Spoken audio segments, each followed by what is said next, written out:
오늘 본문의 말씀은 제법 갑작스럽게 시작되는 느낌이 있습니다. 특히 본문이 포함된 마태복음 14장 말씀을 쭉 읽다 보면 오늘 본문과 본문 앞에 나와 있는 이야기가 상당히 대조적으로 이루어져 있다는 것을 알 수 있습니다. 그래서 저는 오늘 먼저 본문 앞에 이야기를 살펴보는 것으로 오늘 설교를 시작해 보려고 합니다. 본문 앞 이야기인 마태복음 14장 1절은 헤롯의 생일 잔치로 시작됩니다. 이 헤롯이라는 사람은 갈릴리 지역을 다스리던 분봉왕 중에 한 사람인데 상당한 권력가입니다.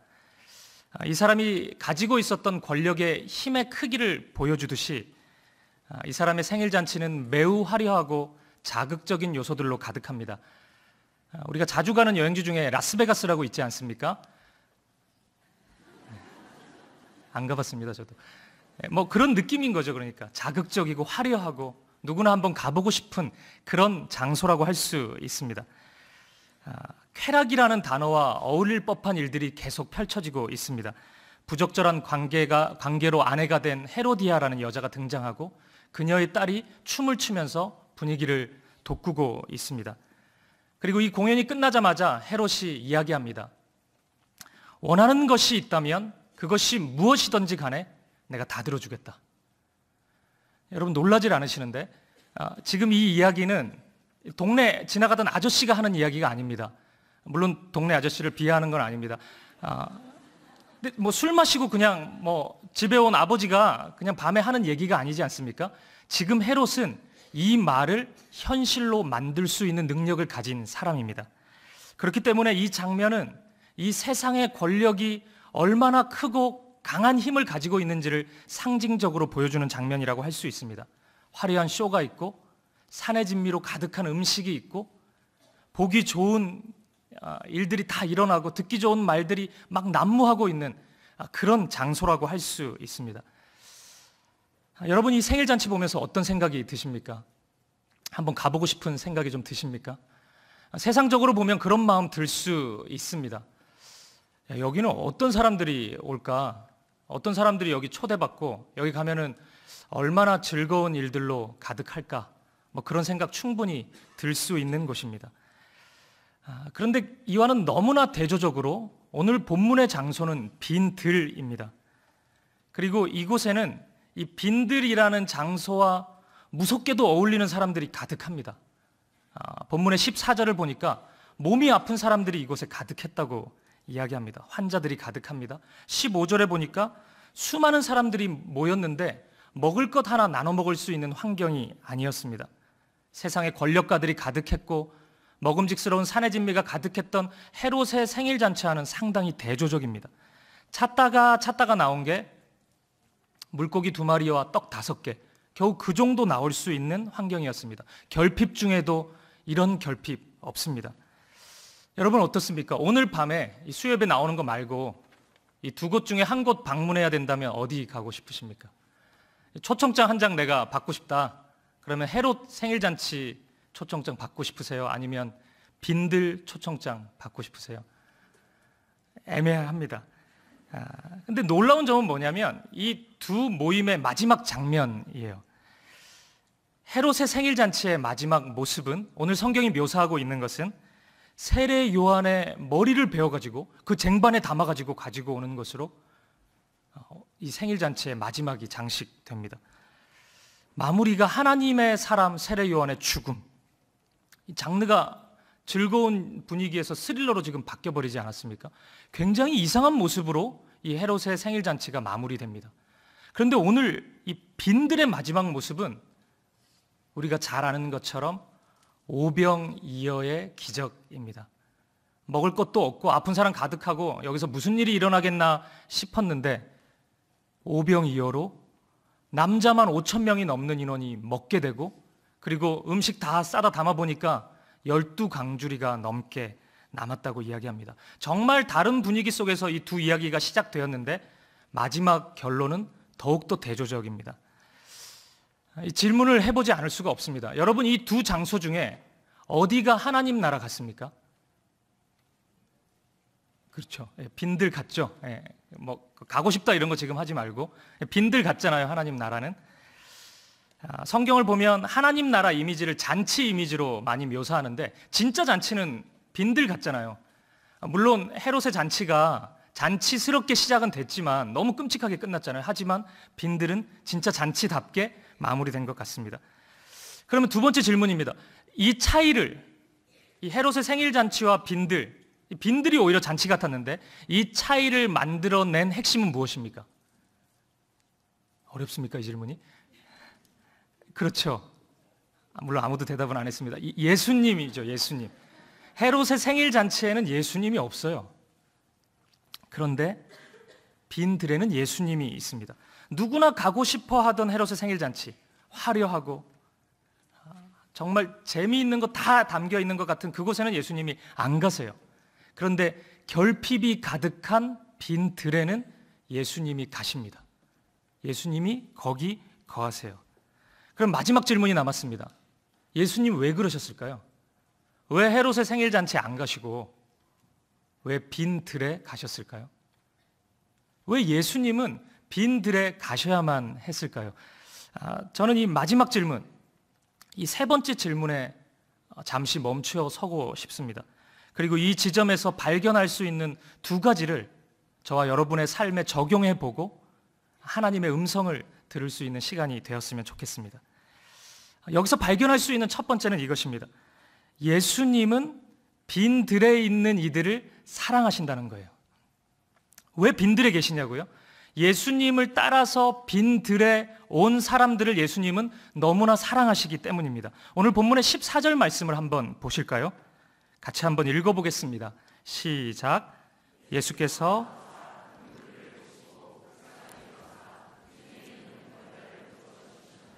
아멘. 오늘 본문은 예수님이 이들을 불쌍히 여기셨다고 말씀하고 있습니다. 이 불쌍히 여기셨다, 이 표현을 헬라어로 보면, 물론 제 헬라어를 할 만한 시간대는 아닙니다. 에스플랑크세, 이 단어가 사용되고 있습니다. 이 단어의 원형은 스플랑크 니조마이라는 단어입니다. 기억할 필요는 없습니다. 근데 이 단어가 어떻게 나왔냐면 스플랑크스라는 명사에서 나왔어요. 스플랑크스는 지금도 헬라어에서 창자라는 단어로 사용되고 있습니다. 그러니까 예수님이 불쌍히 여기셨다라고 하는 그 감정은 우리가 흔히 사용하는 긍휼히 여겼다, 참 사람 불쌍하네, 이런 단어가 아닌 거예요. 창자에서 나오는 거예요. 창자가 꼬이고 창자가 끊어지는 듯한 아픔으로 예수님은 이들을 사랑하셨다는 것입니다. 사랑하는 여러분, 우리 예수님의 사랑은 늘 이런 식이라는 것을 우리가 기억해야 합니다. 다시 한번 확인해 보시죠. 지금 이 빈들에 있는 사람들 어떤 사람들입니까? 빈들이라는 단어에 너무나 어울리는 사람들입니다. 몸이 아픈 사람들이 가득해요. 날이 저물 때라 그런데 진짜 날이 저문 것 같은 인생들이 여기 다 모여 있습니다. 먹을 것과 같은 생존의 문제를 고민하고 있는 사람들이 이 자리에 왔습니다. 찾고 찾아도 물고기 2마리랑 떡 5개밖에 없는 그 정도의 인생들입니다. 그리고 오늘 15절을 보면 이 제자들의 모습도 나오는데 제가 한번 읽어보겠습니다. 저녁이 되매 제자들이 나와 이르되 이곳은 빈들이요 때도 이미 저물었으니 무리를 보내어 마을에 들어가 먹을 것을 사 먹게 하소서. 이 제자들의 고백인데 매우 상식적인 고백이죠. 배가 고프니까 뭐 돈을 빌려서라도 마을에 가가지고 먹을 것을 사 먹게 하는 것이 어떻습니까? 틀린 얘기는 아닙니다. 그런데 우리는 이 본문의 스토리가 어떻게 펼쳐지는지 알지 않습니까?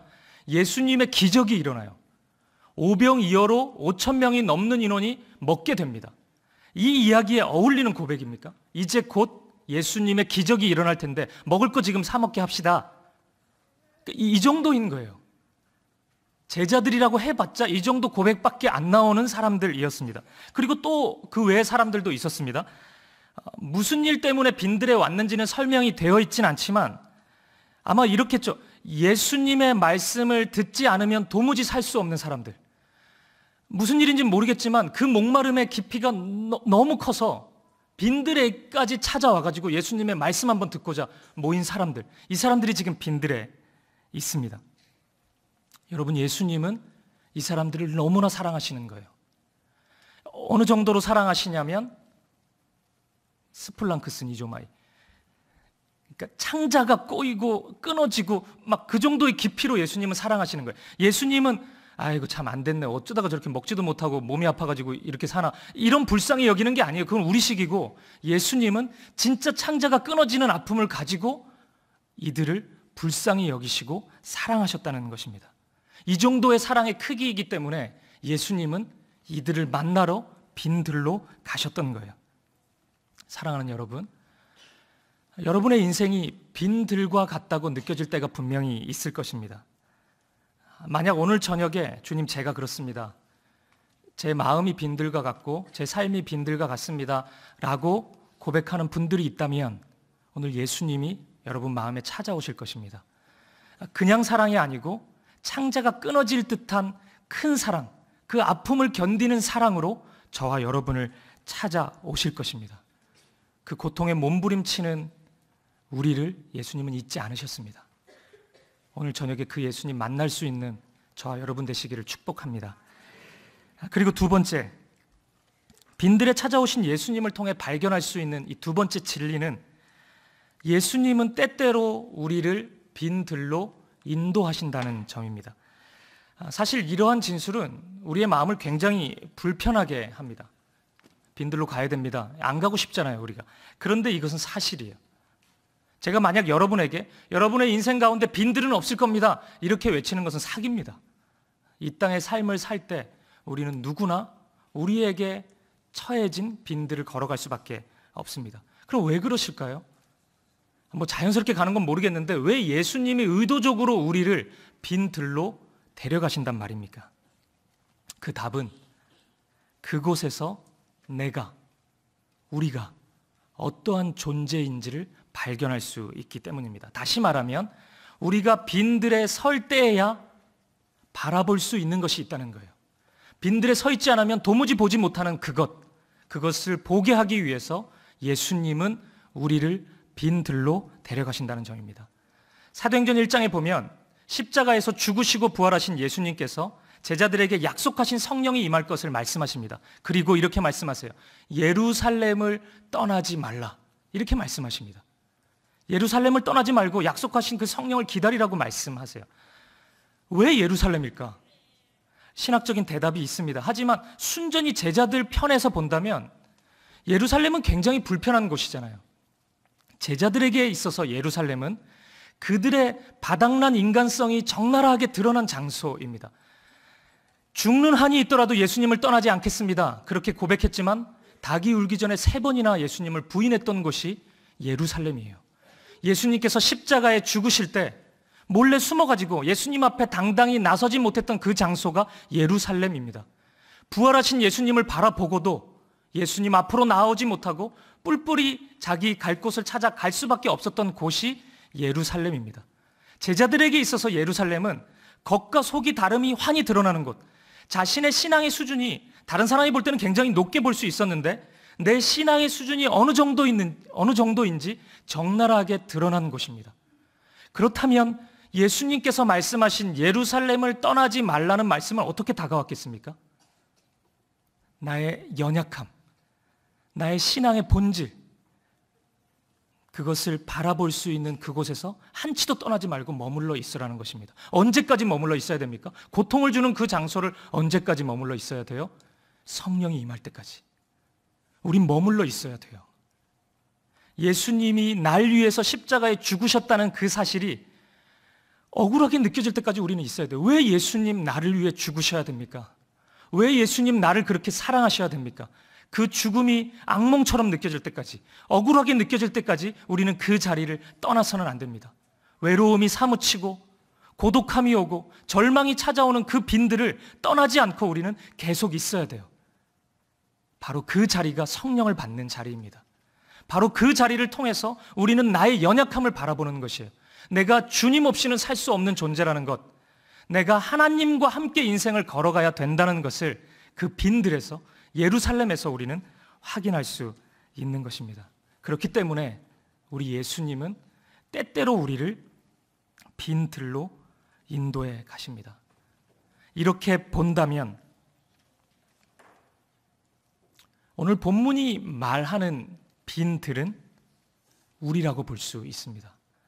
오늘 본문에서 빈들에 모여있는 수많은 결핍을 가지고 있는 자들은 그냥 어떤 사람의 이야기가 아니고 바로 저와 여러분의 이야기라고 할 수 있습니다. 그러면 여러분, 이 빈들에서의 주도권은 철저히 하나님께 달려 있음을 여러분 믿으셔야 합니다. 오늘 본문의 20절이 말하는 남은 조각을 담았더니 12광주리였다. 이 표현은 남은 음식 우연히 이렇게 막 담아 보니까 어떻게 보니까 12광주리가 됐네. 이런 그냥 의미 없는 사건을 진술하는 표현이 아닙니다. 여러분, 예수님의 제자가 몇 명입니까? 12명이죠. 구약의 이스라엘 지파는 몇 지파였습니까? 12지파였죠. 이 12는 그냥 숫자가 아니에요. 12지파. 불순종으로 인해서 하나님의 뜻을 이루지 못한 이스라엘, 예수님께서 이 땅에 오셔서 그 12지파를 회복시키고 다시 하나님 나라를 이루시고자 12제자를 부르십니다. 그리고 그 12제자를 통해서 저와 여러분이 세워졌습니다. 12제자는 교회를 세웁니다. 사도들을 통해서 교회가 세워지고, 교회를 통해서 저와 여러분과 같은 성도들을 통해서 하나님께서는 하나님의 일을 이루십니다. 그렇다면 이 12강주리가 남았다, 이것은 그냥 어떻게 하다 보니까 12이다 이런 게 아니죠. 하나님의 의지입니다. 내가 반드시 이스라엘을 회복시키겠다. 내가 반드시 너를 회복시키겠다. 내가 너를 잊지 않았다. 내가 너와 함께 하겠다. 반드시 회복시켜서 나의 일을, 하나님 나라의 일을 이루겠다는 하나님의 약속이요, 하나님의 선언이라고 할 수 있는 것입니다. 그렇기 때문에 여러분, 우리 주님께서 빈들에서 이렇게 약속하셨다는 사실을 우리가 바라본다면, 내가 너를 포기하지 않고 잊지 않고 내가 나의 일을 이루겠다는 그 약속이 이 빈들에서 이루어졌다는 사실을 우리가 확인한다면, 그러면 그 어느 누구도 빈들을 피하려고만 하지는 않습니다. 물론 우리 빈들 갑시다 이렇게 웃으면서 이야기가 나올 수는 없습니다. 그리고 만약 제가 여러분 인생은 빈들일 것입니다, 이거는 너무 고통스럽습니다. 저한테 누가 그런 얘기를 한다면 귀를 막을 것 같아요. 그러지 마세요, 이렇게 할 것 같아요. 하지만 그럼에도 불구하고 우리는 고백하게 됩니다. 만약 우리 인생이 빈들이 한 번도 없는 인생이지만 하나님의 은혜가 없어요, 이런 인생과 비록 내가 가끔 빈들에 나아갈 수밖에 없지만 그곳에서 하나님의 사랑과 하나님의 말씀과 하나님의 은혜를 누릴 수 있는 이 두 가지 인생이 있다면, 그러면 너무나 두렵고 너무나 떨리지만 내가 두 번째를 선택하겠습니다, 그렇게 고백할 수밖에 없는 것이에요. 내가 빈들이 없는 대신 하나님의 은혜도 없고 말씀도 없고 하나님과 관계없는 삶을 살기보다는 내가 때때로 빈들이 있지만 주님이 함께 하신다면, 주님이 그 자리에 계신 것이 맞다면, 주님이 나와 함께 하시고 하나님의 말씀이 있고 하나님의 은혜가 있고 사랑이 있는 것이 분명하다면 내가 그 빈들에 있어 보겠습니다. 주님 손 잡고 내가 그곳에 가보겠습니다. 이 고백이 나올 수밖에 없는 것입니다.